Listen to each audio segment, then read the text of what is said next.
Train থেকে যখন পুরী স্টেশনে নামি তখন বেশ সকাল হয়ে গিয়েছে। সারা রাত এক টানা ট্রেন যাত্রা করে স্টেশন চত্বরে নামলাম যখন, তখন দেখি প্ল্যাটফর্ম একেবারে ভিড় হয়ে আছে। মানুষের কোলাহলে বলতে গেলে টেকা দায়। সকল সনাতনী পুণ্যার্থী প্রভু জগন্নাথের উদ্দেশ্যে নাম করতে করতে এগিয়ে যাচ্ছে নিজেদের গন্তব্যে। স্টেশন থেকে একটা বাস ছাড়ে, ওই বাসেই উঠে পড়লাম আমি। ঠাকুরমশাই, আপনি কেন গিয়েছিলেন পুরী ধামে? না মানে ভ্রমণে নাকি অন্য কোনো কারণে? আমাকে টেনে নিয়ে গিয়েছিল একটা স্বপ্ন, ভয়ঙ্কর একটা দুঃস্বপ্ন। আমাকে বলতে গেলে প্রায় 3 রাত ঘুমোতে দেয়নি। দিন রাত্রি নির্বিশেষে নিদ্রা জাগরণের মধ্যে আমি সর্বদাই দেখতাম একটা মন্দিরের ছবি। অনেক দিন আগে নির্মিত সেই মন্দিরে সূর্যদেবের পাথর খোদাই করা ছবি ছিল সুস্পষ্ট, আর সেখান থেকে ভেসে আসতো একটা ডাক। আমার আত্মা অপবিত্র হয়েছে, এবার এবার সকলকে আমি শেষ করব। ওই সময় চোখে পড়তো কেউ একজন বিকট দর্শন সত্তা এসে মন্দিরে পূজা করতে থাকা পাণ্ডার দিকে রোষকশায়িত নেত্রে তাকাতেই সেই পূজারীর হাত থেকে পঞ্চপ্রদীপ পড়ে যেত মাটিতে, আর সে অব্যক্ত আর্তনাদ করে আগুনের লেলিহান শিখায় পুড়ে ছাই হয়ে যেত। এই স্বপ্ন আমি প্রায় প্রতিদিনই দেখতাম। একদিন কি হলো, পুরী যাওয়ার সপ্তাহখানেক আগেই আমি বৈঠকখানার ঘরে বসে সংবাদপত্র পড়ছি। ওই সময় চোখে পড়ল একটা খবর। 1 বছর ধরে কোণারক মন্দিরের প্রবেশদ্বার বন্ধ, এবং তার থেকে বেশ কিছু দূরে উত্তপ্ত মৃতদেহ পড়ে থাকতে দেখা গিয়েছে। আমার মাথায় বিদ্যুৎ গতিতে খেলে গেল সেই স্বপ্নের কথা। তবু তখনও আমি ঠিক বুঝতে পারিনি। তখনই চারি ওই দিন চা নিয়ে এলো। আমি তাকে জিজ্ঞাসা করলাম, মা চারি, আমাকে একটা কথা বলতো, ভারতবর্ষে এমন কোন জায়গা আছে যেখানে সূর্যদেবের মন্দির আছে? সে উত্তর দিল, বাবা, তুমি কোণারকে গিয়ে শতাব্দী প্রাচীন সূর্যদেবের মন্দির দেখতে পারবে। ওই মন্দির আজ থেকে অনেক বছর আগে, অর্থাৎ 13শ শতকে পূর্বগঙ্গা রাজবংশের রাজা নরসিংহদেব প্রথম নির্মাণ করেন সূর্যদেবকে সন্তুষ্ট করার উদ্দেশ্যে। আমি চমকে উঠে বললাম, তাই তো, কোণারকেই তো আছে ওই মন্দির। এরপর আর কলকাতায় থাকা চলে না, আমি পুরী চলে এলাম। পুরী এলাম ঠিকই, কিন্তু আমার জন্য আরো বিস্ময় অপেক্ষা করছিল। স্টেশনে নেমে কচুরি আর জিলিপি খেয়ে কোণারকগামী একটা বাস ধরে সবে মাত্র সিটে বসেছি। ওই সময় দেখলাম আমার পাশেই একজন ব্যক্তি তার ছোট ছেলেকে সামলাতে ব্যস্ত। ছেলেটার বয়স ওই 6 বছর হবে। সে অনর্গল কথা বলে যাচ্ছিল। ওইটুকু ছেলে যে কথা বলবে সেটা তো খুবই স্বাভাবিক, তাই না? কিন্তু বেশ কিছুক্ষণ ওদের পাশে বসে থাকার পর এমন কিছু কথা আমার কানে ভেসে এলো যা ওইটুকু ছেলে কখনো বলতেই পারে না। বাস ছেড়ে দিল।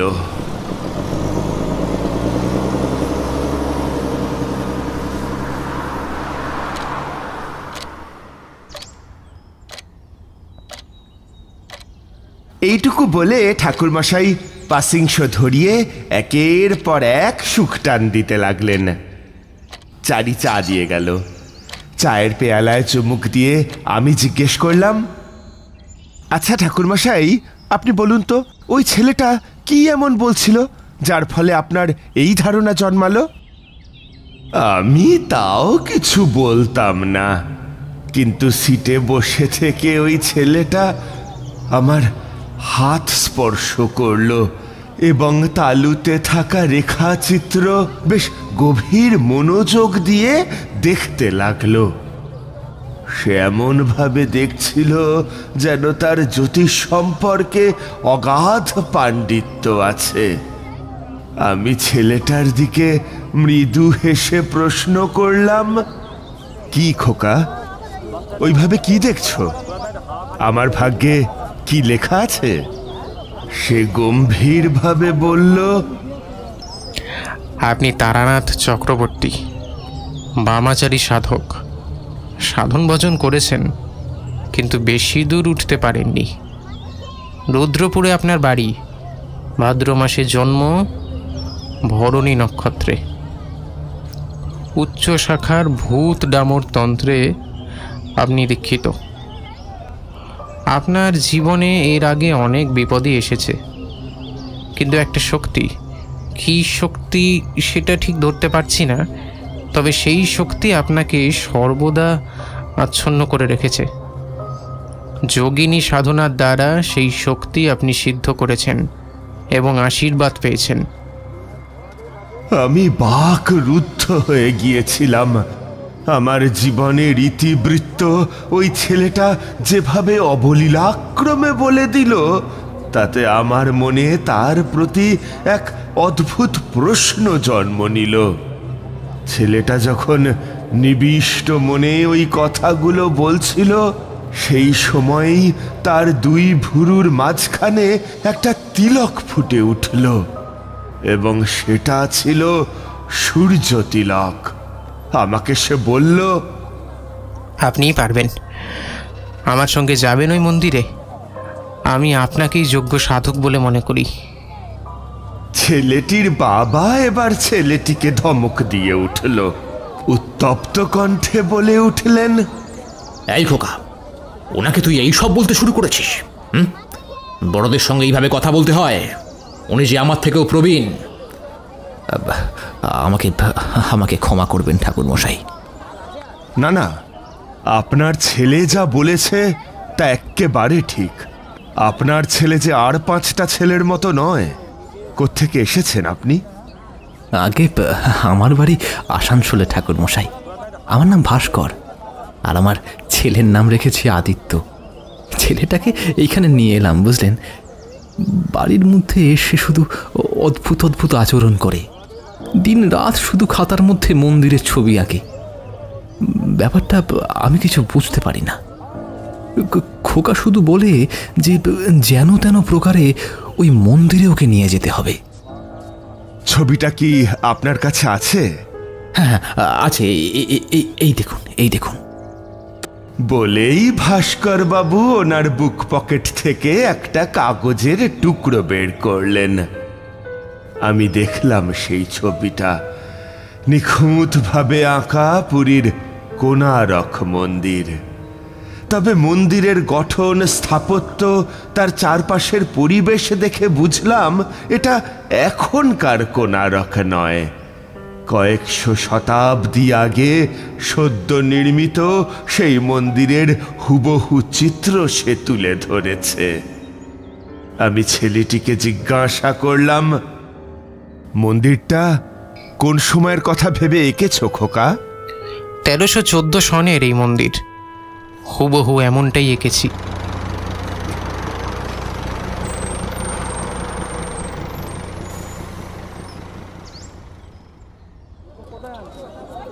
আমাদের বাস এসে থামলো কোণারকে। নেমে গিয়ে আমি আর ভাস্করবাবু একটা ধর্মশালায় জায়গা পেলাম, কিন্তু ছেলেটি তখনও সেই রৌদ্রে দাঁড়িয়ে রইল। বাবা, আমাকে ওই মন্দিরে নিয়ে চলো, সূর্য মন্দির দেখব। বহু জেদ করার পর আমরা তিনজনে রওনা হলাম।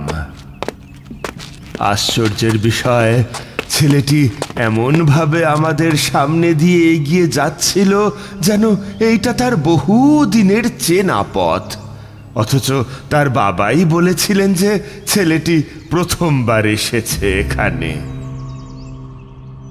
গিয়ে দেখি মন্দিরটা বাঁশ দিয়ে এমন ভাবে ঘেরা যেন সাধারণ দর্শনার্থীরা প্রবেশ না করতে পারে। ছেলেটি সূর্য মন্দিরের দিকে আঙুল দেখিয়ে বলল, ওই ওই ওই মন্দিরে লুকিয়ে আছে রহস্য। ওই মন্দিরের নির্মাতা আমার পূর্বপুরুষ। পাশ দিয়ে একজন পান্ডা যাচ্ছিলেন, তাকে জিজ্ঞাসা করলাম, আচ্ছা, এই সূর্য মন্দির কেন বন্ধ আছে একটু বলবেন? তিনি একবার আমার দিকে তাকিয়ে বললেন, ওই মন্দিরের দরজা খুলছে না প্রায় 1 বছর হয়ে গেল। আর ওই মন্দির এখন ত্রাস ছড়িয়েছে লোকের মনে। আশেপাশে কাউকে দেখেছেন? ওই মন্দিরে আমাদের প্রায় 10-12 জন পুরোহিত মারা গেছেন। তাদের মৃতদেহ চন্দ্রভাগা নদীর চরে পাওয়া গেছে। নদীটায় আগে জল ছিল, এখন প্রায় শুকিয়ে গেছে। সেই জায়গাতেই পাওয়া যায় দগ্ধ দেহ। আমি এখানকার শেষ পুরোহিত। যে উপদ্রব শুরু হয়েছে তাতে পান্ডারা একে একে দগ্ধ হয়ে যাচ্ছে। আমিও ভাবছিলাম পালিয়ে যাব, কিন্তু ভাবতেই আমার মেয়ে অসুস্থ হয়ে পড়ে। কি করব কিছুই বুঝতে পারছি না। কিন্তু আপনি কে? আমার কৌতূহল বেড়ে গেল। আমি বললাম, আপত্তি না থাকলে যদি আপনি পুরো ঘটনাটা আমাদের বলেন তাহলে হয়তো আমি সাহায্য করতে পারি। নমস্কার, আমি তারানাথ চক্রবর্তী। আমি তন্ত্র সাধনা করি। আমি আপনার বাড়ি গিয়ে সব দেখতে চাই। আমার বাড়ি খুব বেশি দূরে নয়, চলুন আপনারা। আমি ভাস্কর বাবু আর আদিত্য সেই পান্ডার সঙ্গে তার বাড়ির দিকে রওনা হলাম। মন্দির থেকে বাড়ির দূরত্ব খুবই কম। সমুদ্রের কাছেই এক ঘর ওড়িয়া ব্রাহ্মণের বাস। পৌঁছে গেলাম ওনার সঙ্গে। ঢুকলাম ওনার বাড়িতে। দাওয়ার ওপর দাঁড়িয়ে চোখের জল ফেলছিলেন এক সধবা নারী। বাড়িতে পা দিয়েই আমার মনে হলো এ বাড়িতে অভিশাপ লেগেছে। আরো মনে হলো এই বাড়ির উপরে ঘনিয়ে আসছে কাল। পান্ডার স্ত্রী কাঁদতে কাঁদতে বলছিলেন, আমি জানতাম যার বাড়িতে খাড়ার ঘা পড়বে তার বাড়িতে এমন শক্ত অসুখ হবেই। হে জগন্নাথ দেব, আপনি আমার সংসারকে রক্ষা করুন। আমরা ঘরে ঢুকে মেয়েটিকে দেখলাম। তার গায়ে জ্বর। আমি মাথার কাছে এসে মন্ত্র পাঠ করলাম। ওম রিয়েশ শ্মশান ক্রিয়াং নমঃ। ওম ক্রিং ভদ্রকাল্যে নমস্তুতে সন্তুষ্টা দেবী। মন্ত্রপাঠ করতেই বুঝতে পারলাম মেয়েটি আর কিছুক্ষণের মধ্যেই মারা যাবে। পান্ডা জানতেন আমি তান্ত্রিক, তাই সে এক রাস আশা নিয়ে আমার দিকে চেয়ে রইলেন। কিন্তু এক কন্যা সন্তানের জনককে কি আর আমি বলতে পারি যে তার মেয়ে মারা যাবে? আমি হতাশ হয়ে ঘর থেকে বেরিয়ে আসছিলাম, তখনই পান্ডার স্ত্রী আমার পা চেপে ধরলেন, তারপর কান্নায় ভেঙে পড়লেন। কি হলো ঠাকুর মশাই, আপনি চলে যাচ্ছেন কেন? আমার মেয়ের কি হবে? কেমন করে এমন কঠিন অসুখ ধরলো ওকে? ও কি আর বাঁচবে না? আমি সংকোচ বোধ করলাম। তারপর মহিলাকে পায়ের কাছ থেকে তুলে নিয়ে বললাম, মা, আপনি প্রভু জগন্নাথের নাম করুন। আপনার মেয়ের আর কিছুক্ষণের মধ্যে। আমি কথা শেষ করতে পারলাম না। শেষ কথাটি কি হতে পারে সেটা বুঝতে পেরেই তিনি জ্ঞান হারিয়ে মাটিতে পড়ে গেলেন। পান্ডা দৌড়ে এসে স্ত্রীকে ধরলেন, তারপর দাওয়ার কোণে বসে প্রভুর নাম করতে করতে কাঁদতে লাগলেন।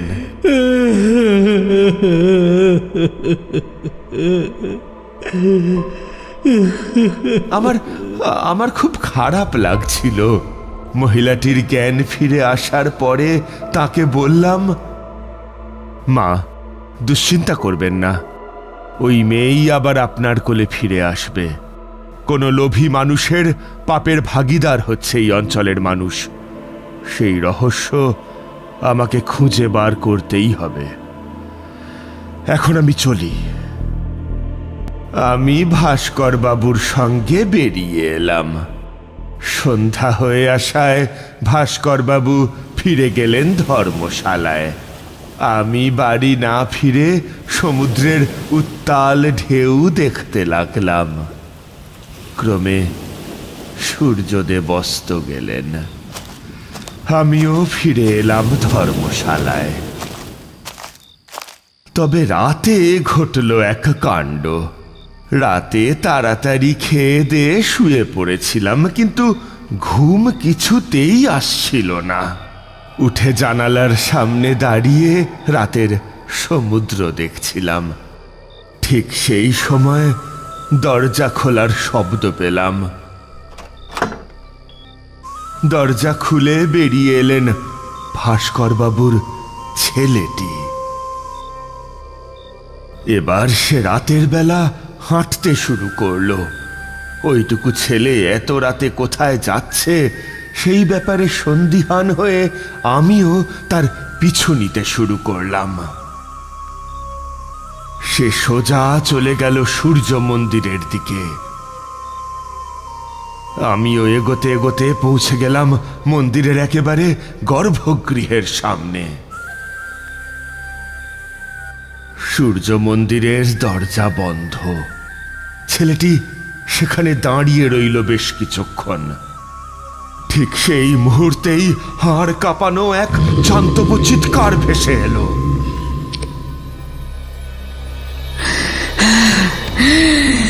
আমার আত্মা অপবিত্র হয়েছে।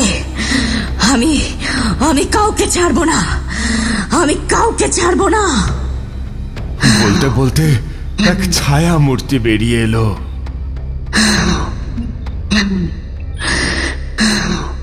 ওই অবয়ব যেন অগ্নির প্রতিচ্ছবি।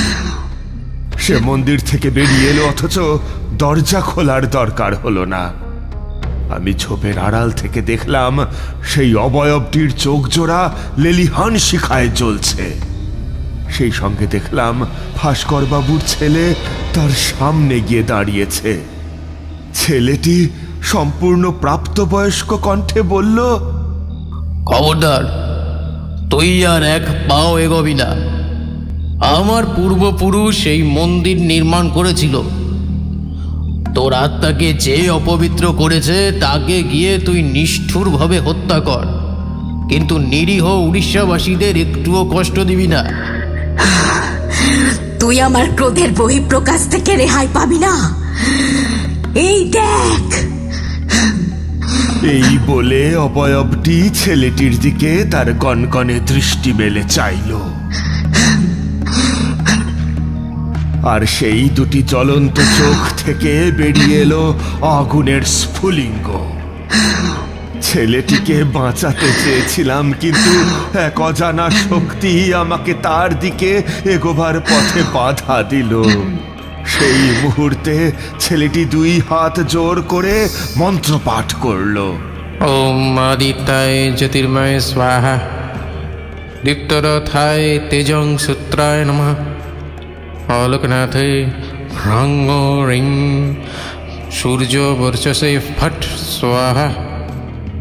ওই মন্ত্র পাঠ করতেই তাকে এক দিব্য আলোক গণ্ডি ঘিরে ধরল। আর আত্মাটি সেই তেজ সহ্য করতে পারল না, কিন্তু তার সত্তা মুছে যাওয়ার আগে মুহূর্তে সে বলে উঠল, আমি ঠিক আসবো, আমি ঠিক আসবো। এই বলে সে মিলিয়ে গেল। আমি এবার দৌড়ে ছেলেটির কাছে গেলাম। ছেলেটি আমার দিকে ফিরে চাইল, তারপর বলল, চলুন, আমার পিছু পিছু চলুন। আমি গেলাম তার পিছু পিছু। দেখলাম তখনও ভোর হতে অনেক দেরি। আধার ঘেরা সমুদ্র তটে সে আমার দিকে বাড়িয়ে দিল একখানা পুঁথি। তারপর প্রাপ্তবয়স্ক কণ্ঠেই বলল, তারানাথ, আপনি এই পুঁথিটা গ্রহণ করুন। প্রতিদিন সন্ধ্যার পরে এই মন্ত্র আপনাকে কোণারকের নির্জন বনাঞ্চলে গিয়ে জপতে হবে। এই মন্ত্রেই সম্ভব আত্মার শান্তি। সে পরাস্ত হলেই খুলবে মন্দিরের দরজা। আমি হাত পেতে পুঁথিটি গ্রহণ করে ঝোলার মধ্যে ঢুকিয়ে নিলাম। ছেলেটি ওই মুহূর্তেই জ্ঞান হারিয়ে মাটিতে পড়ে গেল। আমি তাকে তুলে নিয়ে এলাম ধর্মশালায়। পরদিন সকালে সেই পান্ডার সঙ্গে দেখা হলো। পান্ডা কাঁদতে কাঁদতে বললেন, ঠাকুর মশাই, প্রভু জগন্নাথ আমার কন্যাকে নিয়ে গেলেন। সারা রাত ভুগে মেয়েটা ভোরের দিকে মারা গেল। শুনে মন খারাপ হলেও আমি বললাম, চিন্তা করবেন না, আমি ভগবানের কাছে প্রার্থনা করব ওই মেয়েই যেন আবার আপনার স্ত্রীর কোলে ফিরে আসে। ভরসা রাখুন। এরপর আমি চলে এলাম। তারপর থেকে প্রতিদিন সন্ধ্যায় আমি পুঁথির মন্ত্র নিয়ম করে জপ করতে লাগলাম। একদিনের কথা বলি। সেই দিন খুব ভোরে ঘুম ভেঙে গিয়েছিল। আমি বরাবরই তাড়াতাড়ি ঘুম থেকে উঠি। বস্ত্র পরিবর্তন করে খালি পায়ে সমুদ্রের দিকে চলে গেলাম। কোমর পর্যন্ত ডুবে সূর্যদেবকে জল অর্পণ করতে করতে পাঠ করলাম সেই সূর্য মন্ত্র। ওং আদিত্যায় জ্যোতির্ময় স্বাহা, দীপ্তরথায় তেজস্সূত্রায় নমঃ, আলোকনাথে হ্রং হ্রিং সূর্যবর্চস্যে ফট। 3 বার মন্ত্র পাঠ করতেই সমুদ্রের ঢেউ যেন 3 গুণ বেড়ে গেল। চারিদিকে ছড়িয়ে পড়ল তীব্র উজ্জ্বল আলো। মনে হলো যেন একসঙ্গে 10-12টি সূর্য জ্বলছে। এত আলোয় চোখ ধাঁধিয়ে গেল। আমি চোখে হাত রাখলাম। আলোর তীব্রতা কমতেই দেখতে পেলাম সোনার রথে সুদর্শন এক দেবতা 7টি শ্বেত শুভ্র অশ্বে আহরণ করে তিনি আসছেন। আমি 2 হাত জোর করে প্রণাম করলাম। তিনি বললেন, তারানাথ, আমি তোমার মন্ত্রে সন্তুষ্ট হয়েছি। তোমাকে একটা কবচ দিচ্ছি। সঠিক সময়ে তা তোমার দেহে আত্মরক্ষার জন্য প্রকাশ পাবে। আর সেই সঙ্গে কিছু মন্ত্রও দিচ্ছি, কারণ যে আত্মা এই মন্দিরে বিরাজ করছে সে এক সময় আমার উপাসক ছিল এবং আমার কৃপাধন্য ছিল। আসন্ন সূর্যগ্রহণের দিন তুমি এই মন্দিরে প্রবেশ করে তাকে পরাস্ত করবে, আর অন্তিম সময়ে আমি এসে উপস্থিত হব। এই বলে তিনি অভয় মুদ্রায় আমাকে তার তেজদীপ্ত রশ্মি দান করলেন। আমি মাথা পেতে সেই শক্তি গ্রহণ করলাম। এরপর প্রতীক্ষার প্রহর গুনতে লাগলাম সূর্যগ্রহণের। ওই দিনই আত্মা অতি শক্তিশালী হয়ে উঠবে। আমি মনে মনে প্রস্তুত হতে লাগলাম। সূর্যগ্রহণ কবে ছিল ঠাকুরমশাই? 3 দিন পর। যেদিন সূর্যগ্রহণ হলো সেদিন দেখলাম কেউ আর মন্দিরের ত্রিসীমানায় রইল না। সকল পুণ্যার্থী ওই জায়গা ছেড়ে পালিয়ে গেল। ভাস্করবাবুর ছেলে এবং আমি রাতের দিকে মশাল জেলে গেলাম মন্দিরে। আমাদের সাথে আসতে চেয়েছিলেন ভাস্করবাবু, কিন্তু আমি ওনাকে আশ্বাস দিয়ে বললাম, দেখুন, আপনার ছেলেকে যদি সুস্থ অবস্থায় দেখতে চান তাহলে আমার উপর আস্থা রাখুন। আর আপনার ছেলে জাতিস্বর হয়ে জাতক তখনই জন্মায় যখন তার কোনো কাজ অসম্পূর্ণ থেকে যায়। আপনি প্রভু জগন্নাথের মন্দিরে গিয়ে তার দর্শন করুন এবং আমাদের বিজয় যাতে হয় সেই প্রার্থনা করুন।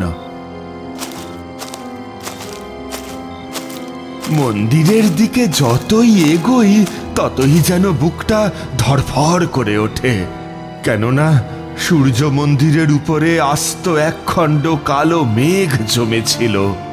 মুহুর্মুহু সেই মেঘ থেকে বিদ্যুতের স্ফুলিঙ্গ বেরোচ্ছিল। আমরা যেই না বাঁশের বেড়া পেরিয়ে দরজার সামনে গেলাম, সেই সময় বিদ্যুতের এক ঝলক এসে পড়ল। ছেলেটি বলল, এদিকে প্রবেশ করা যাবে না, আসুন, আমার সাথে আসুন। অন্ধকার পথ দিয়ে সে আমাকে নিয়ে চলল মন্দিরের পিছনে। গিয়ে দেখি ঝোপঝাড়ে ঢাকা একটা জায়গা, যেটা সহজে চোখে পড়ে না। সে আমাকে সেখানে পৌঁছে দিল। আমি দেখলাম এক দেওয়ালে সুদর্শন চক্রের চিহ্ন আঁকা আছে। ছেলেটি আমাকে ইশারা করলো এগিয়ে যাওয়ার জন্য। আমি তার ইঙ্গিত বুঝে চিহ্নের দিকে এগিয়ে গিয়ে হাত রাখলাম। তারপর সূর্য প্রণাম মন্ত্র পড়তে লাগলাম।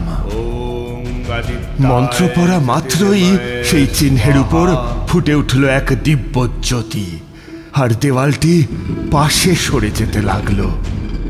আমরা প্রবেশ করলাম মন্দিরের অভ্যন্তরে। মশালের আলোয় দেখলাম মন্দিরের আনাচে কানাচে খোদাই করা আছে বহু প্রাচীন ছবি। সবই সূর্য দেবতাকে তুষ্ট করার বিশেষ পদ্ধতি। সেই সময় চোখ আটকে গেল একটি পাথরের বেদিতে। বেদির দিকে আঙুল দেখিয়ে ছেলেটি বলল, ওই বেদিতে বসতে হবে, তারপরে নিরন্তর জপ করতে হবে। যে পুঁথিটা দিয়েছিলাম সেই মন্ত্রই জপ করুন, ব্যাস। আমি ওর কথা বেদ বাক্যের মতো মনে করে বেদিতে বসে পড়লাম। সঙ্গে সঙ্গে শরীর দিয়ে খেলে গেল এক শিহরণ। মনে হলো শরীরটা ধীরে ধীরে উত্তপ্ত হচ্ছে। তবু আমি ওই আসন আঁকড়ে বসে রইলাম। তারপর শুরু হলো মন্ত্রপাঠ। দেবী দেবী নমস্তুতে আসন প্রদানে সন্তুষ্টা জ্ঞান লাভং বেতনাশ স্বাহা। ঠিক তখনই মাটির তলা কেঁপে উঠল আর ভেসে এলো এক তীব্র হুঙ্কার। আমার আত্মা অশুদ্ধ হয়েছে, এর মাসুল গুনতে হবে, গুনতেই হবে।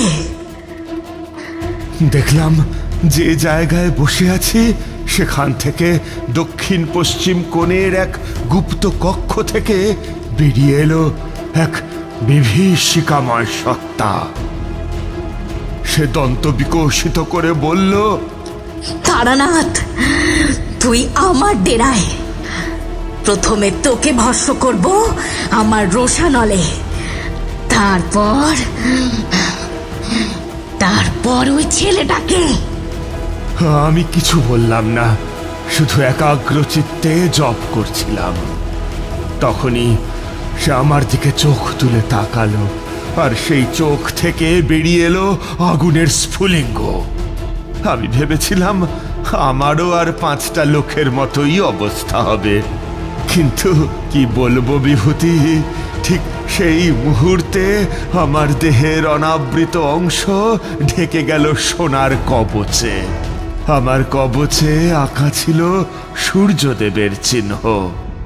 ওই প্রতিপক্ষের আক্রমণ ঠেকালাম তো বটেই, সেই সাথে সূর্য চিহ্ন থেকে বেরিয়ে এলো উত্তপ্ত এক আলোক রশ্মি। সেই রশ্মি লাগতেই অশুভ সত্তা ধরাশায়ী হলো। এরপরই প্রকট হলেন সোনার রথে সূর্যদেব। আমি তার চরণে প্রণাম করলাম। সূর্যদেব আমাকে আশীর্বাদ করলেন। তারপর পড়ে থাকা মৃতদেহটির দিকে আশীর্বাদ বর্ষণ করলেন। সেই দেহটি এক নিমেষে পরিণত হলো এক দীপ্তি শিখায়। সেই শিখাটি সূর্যদেবের মধ্যে প্রবেশ করল। তারপর তিনি বললেন, তারানাথ, তোমার আর কোনো ভয় নেই। গ্রহণকাল কেটে গেলেই মন্দিরের দরজা খুলে যাবে, আর ওই ছেলেটি তার পূর্বজন্মের স্মৃতি ভুলে যাবে। সে সম্পূর্ণ সুস্থ হয়ে উঠবে। বলো, এবার তুমি কি চাও? যদি করুণা করেন আপনি, তবে আমি নিজের জন্য কিছু চাইব না। শুধু এই মন্দিরের পূজারী সদ্য কন্যা হারিয়েছেন। আমি তাকে বলেছিলাম তার সদ্য প্রয়াত মেয়েই আবার ফিরে আসবে। আমার সেই প্রার্থনা পূর্ণ করুন। তোমার এই ইচ্ছা পূরণ করব।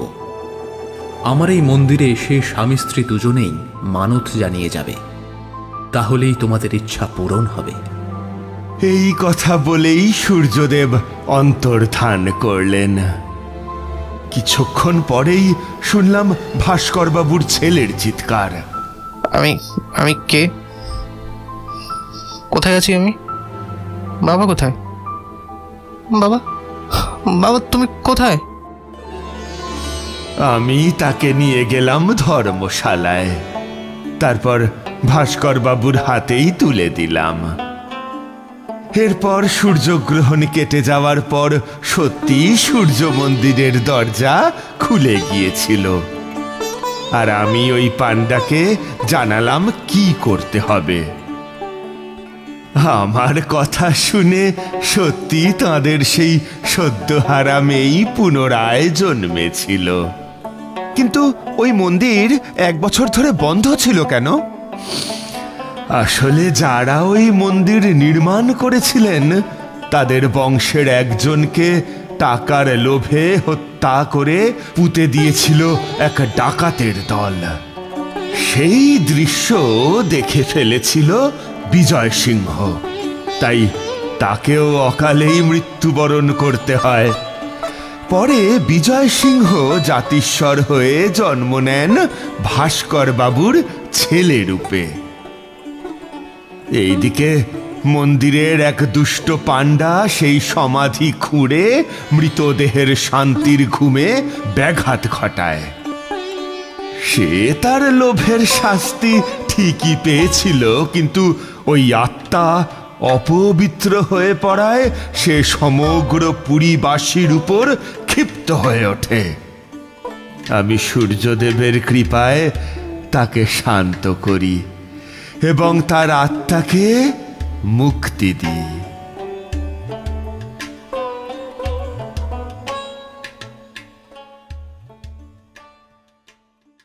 আমাদের এই গল্প যদি আপনাদের ভালো লেগে থাকে তাহলে অবশ্যই লাইক করবেন এবং শেয়ার করবেন। যারা চ্যানেলটিতে নতুন তারা অবশ্যই সাবস্ক্রাইব করুন। শুধু বেল আইকনটি টিপে নোটিফিকেশন অন করে দিন, যাতে আমাদের পরবর্তী কাজগুলোর খবর সবার আগে আপনার কাছে পৌঁছয়। ধন্যবাদ।